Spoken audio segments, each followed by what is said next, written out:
Hi friends, it's Dawn, the recovery lady. Usually I give you guys two hands here to confess my empty nester relapse. You know, I started this channel as a behavioral health clinician going through this new empty nest thing, and it is really hard. And these last couple of weeks I struggled and I made some mistakes. So like any person in recovery, I'm here to confess.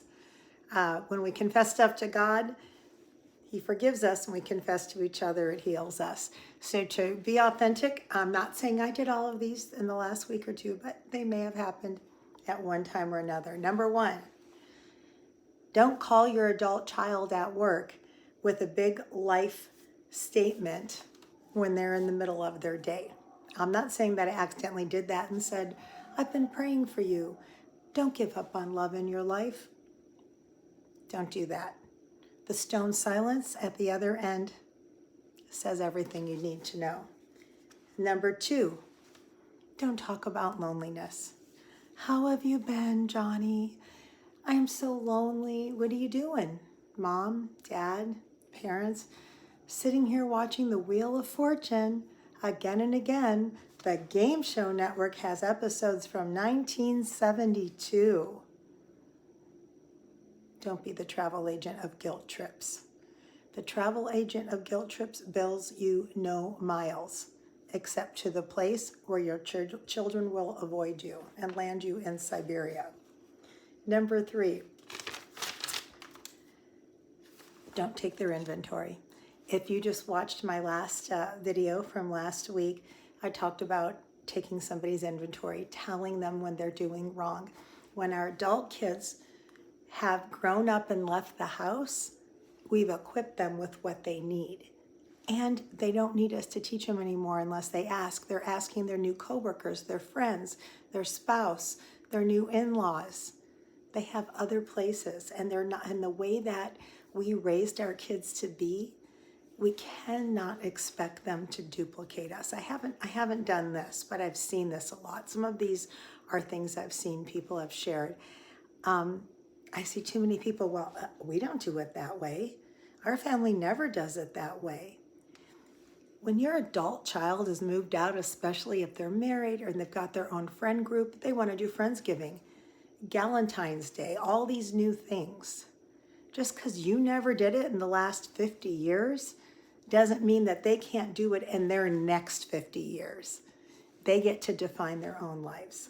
So we don't get to take their inventory and tell them what they're doing wrong and to have an unrealistic expectation that they have to do things exactly the way you taught them.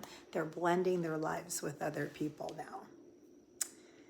Don't tell your adult children how to do their job. Whether, your kid works at a gas station or they're a physician or a counselor or they work at 7-Eleven. You don't go to 7-Eleven, get your Diet Coke or whatever your beverage is and say, gosh, have you ever thought about stacking this way? Did you not greet the people when they came in? Look, if you're lucky enough to have your adult kids share about what's going on in school, what's going on at their job, listen. Welcome Matt out, mouth zipped.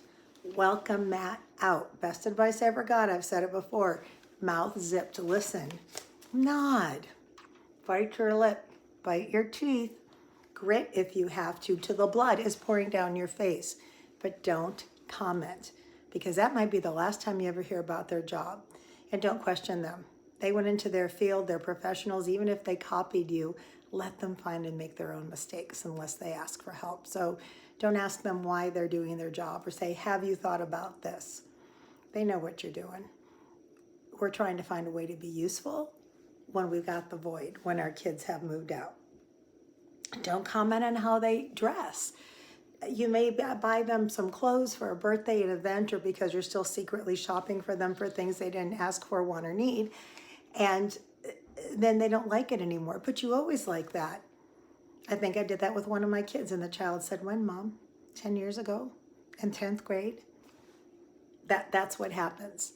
Our kids, when they're not with us, they have moved on. Their thoughts, feelings, actions have changed. Their behaviors have changed. And what's happening when they come home to us is we're looking at them going, This is what you liked. Spinach and mashed potatoes or meatloaf or whatever, and now they're eating sushi. Maybe those raw poke bowls. We don't get to comment on how they dress. We have to know, and what they eat, we have to know that they are evolving and changing. And any attempt for us to try to draw them backward is going to be like a rubber band. It will snap back at us and it will hurt. So embrace it. And don't comment, why are you wearing that? You never wore that. Don't you think that's too short? Don't you think that's too tight? Is that a little big? Do you need a coat? Move on, mom and dad, grandparents, foster home, whoever you are. Nothing these kids want more is, the only thing they want is for you to get your own life and give them some freedom so they can just come and appreciate you for who you are in the moment. They don't want to come back and visit 1975 or 85 or 95 or 2015, whatever it is. Don't constantly try to reminisce every time you talk to them. Oh, remember this? Remember when we did that? You're adult kids. Yes, those are happy memories, and you're carrying, 5-year-old Tommy in your heart, and you remember him sitting there and riding his little toot-toot tricycle or whatever out in front. But now, Tommy's driving a Jag and picking up a girl and doing all the things, or a Tesla, whatever's cool now. That just dates me. And you're reminiscing, living in the past. And I have found even the stories, now I have done this one, that we think are the cutest and that are endearing, embarrass and annoy them, especially if there's friends around. Don't do that. Don't embarrass them at work and treat them like they're 2 years old. I have had the pleasure of visiting my kids at the workplace. My adult kids are both professionals, educated professionals, doesn't matter. If they had no education and dropped out of school, it's their workplace. It's where they get paid, it's where they're judged, and it's where they're evaluated. We don't get to go in there and say, isn't that cute? Love your uniform. Look at that little name tag on you. I'm not saying that that's happened more than once, but there may have been one time for each adult child that I saw the uniform or the name tag or the new office with the promotion and thought I was decorating the bedroom and put my 2 cents in. These are things, by the way, and I'm being honest with you, that we do, that we don't even realize how unhealthy they are unless we become acutely attuned to ourselves and acutely aware of the response it's generating. One of the hardest things when our kids grow, it feels like, and I hope you've never been through a divorce, but if you have, it's painful, or any big loss. It's like an emotional divorce, separation from your child, especially if you've been a single parent. You bounce things off your kids, or if you're in a bad situation, a bad marriage, a bad relationship, and you used your kids as a deflection so you didn't have to look at each other. That happens. That happens. We have to stay present in our own lives. I challenge you, next time you talk to one of your adult children or see them, monitor yourself. Monitor how many negative things are coming out of your mouth, about like your life maybe, and how much you miss them, that kind of thing, if you do that. And monitor, how many positive things. Is it a balanced conversation? Would you want to talk to you? Would you want to listen to the things that are coming out of your mouth and the innuendos? Did your parents do that? Are you repeating a pattern? Do you avoid your parents when the phone rings if they're still around? And at this age it may not be, because it's such a bummer. Or anybody, think about anybody who talks to you like that. You don't want to become that person. Look at your child for the adult whole person they are, separate from you, and love and appreciate them where they're at. And guess what? That frees up a lot of time to love and appreciate yourself. And really tap in. Go to my first 10 videos. They're all about empty nesting, how to find you, and reignite your inner self. Watch that one. That's a good one. I think that was number 2 or 3.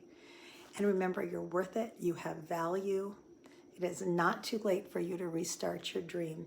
and focus on yourself. Just in the video before, I talked about 1 finger at others, 3 back at ourselves. When we're picking on our kids or putting all that on them, it's like we're torturing them because we want them back. We want our expired parenting roles back because it gave us value and it gave us worth. And that's not where we get our worth. We get our worth from a higher power who created us, from God. And if you're looking for it somewhere else, you're going to be disappointed. It's a passive-aggressive, punitive way to push your kids away, so to speak. So value and treasure yourself. You deserve it. You're beautifully and wonderfully made. You have worth, and really reignite that inner stuff that God made you to do. You'll be surprised. Instead of having the opposite side of the magnet with your kids where it pushes them away, it's going to pull them in because you're fresh and fascinating and you're teaching them you can handle life stage changes, and they're going to know when they go through tough times and they have life stage changes, including empty nesting, they can do it too.